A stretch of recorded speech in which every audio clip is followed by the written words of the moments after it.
scène qui a eu lieu en plein Paris dans un square où des enfants étaient et où une rixe a éclaté entre bandes rivales avec des tirs de mortier, des scènes ahurissantes qui ont été partagées sur les réseaux sociaux. Et on est avec Sophie. Bonjour Sophie. Bonjour. Bonjour, merci beaucoup d'avoir accepté de témoigner ce matin. C'était pas évident pour vous Sophie, d'ailleurs on a changé votre prénom parce que vous ne vouliez pas donner votre vrai prénom. Vous êtes mère de famille, vous avez vu cette scène depuis votre balcon parce que vous donnez sur ce square. Dans quel état d'esprit êtes-vous? Qu'est-ce que vous avez vécu? Je suis assez abasourdie toujours. Moi je ne comprends pas comment ça a été possible. Déjà c'est assez récurrent mais c'est plutôt en soirée. Et là, dans l'après-midi, après l'école, faire éruption dans un parc et tirer sauvagement dans tous les sens, là sont les enfants, vers les mamans, c'est pas possible quoi. Vous avez eu peur?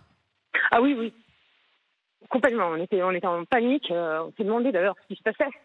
Bon, juste ça avait eu lieu peu de temps avant, donc j'ai su que c'était pas, comment dire, des attentats, mais il y a des moments où on se demande quoi, qu'est-ce qui se passe, qu'est-ce qui leur passe par la tête.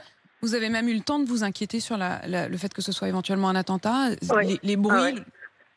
Vous n'étiez pas physiquement dans le parc puisque vous étiez rentré chez vous. Quand vous voyez ces enfants, est-ce que vous retournerez dans ce parc avec votre enfant? C'est fini, terminé.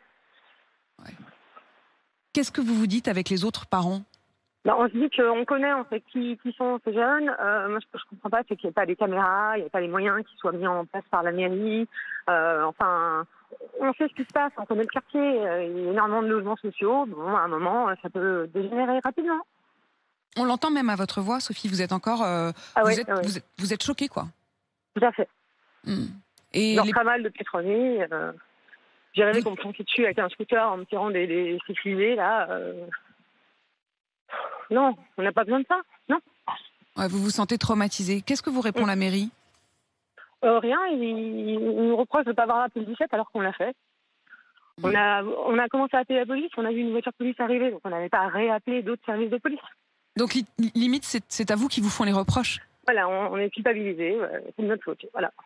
Vous envisagez éventuellement de déménager ou Ah oui.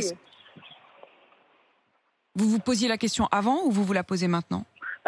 On se posait déjà la question parce qu'il y a une déliquescence du quartier.